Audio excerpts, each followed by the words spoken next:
My father stood at the head table, glass raised, voice thick with self-importance. "We're selling the company," he announced, eyes sweeping the room. "Jane, you get nothing."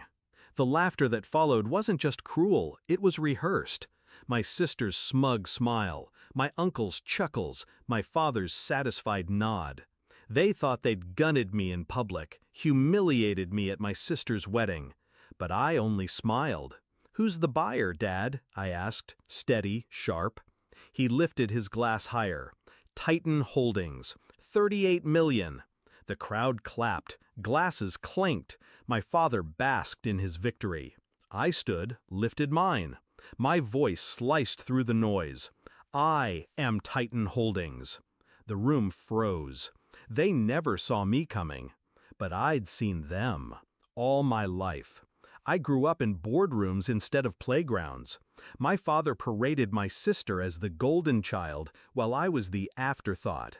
My ideas dismissed, my efforts twisted into failures. I stayed quiet, took notes, watched. At 16, I caught my father laughing with his partner. "Jane's book smart, but she'll never run this place." At 21, my promotion mysteriously vanished, handed to my sister. "She's better with people," he said. At 25, my name was erased from the succession plan. Erased like I'd never existed. That was the betrayal, not just being overlooked, but being systematically buried alive. So I taught myself how to breathe underground. It started with patterns. My father's arrogance blinded him. He trusted contracts, lawyers, and old boys clubs.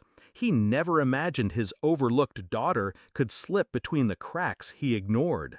I studied corporate law at night, negotiation tactics on weekends. I memorized every clause in the shareholder agreements while my family mocked me for being obsessed. They thought I was sulking. I was sharpening knives. The discovery came 3 years ago. Buried in quarterly filings, I noticed a vulnerability. My father's majority stake was leveraged. He'd borrowed heavily against his shares to fund expansions. If the right entity bought up debt quietly enough, those shares could be forced into new hands. That entity was me. Step by step, I built it. Shell companies, silent partners, a web of holdings so dense my father couldn't trace it back even if he bothered to look. Titan Holdings was born out of his negligence. And me? I became its shadow. I kept my mask intact.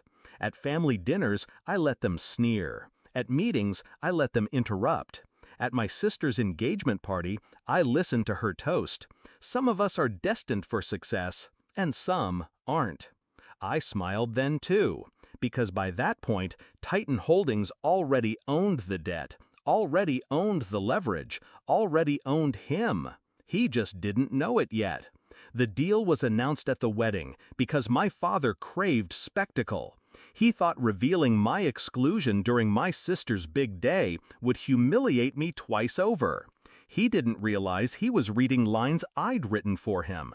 When he said Titan Holdings, he handed me the knife. When he bragged about 38 million, he sharpened its edge. And when I stood, glass raised, and said, "I am Titan Holdings," I twisted. The silence that followed was perfect. My sister's bouquet slipped from her hands. My uncle coughed, choking on champagne. My father's face drained, then reddened, then froze in something he'd never felt before. Fear. "You're lying," he whispered. I pulled out the folder, the contracts, the signatures, the seal of the deal he'd bragged about minutes earlier. His hands shook as he scanned them. He looked up at me, eyes wild. "How?" I leaned in close.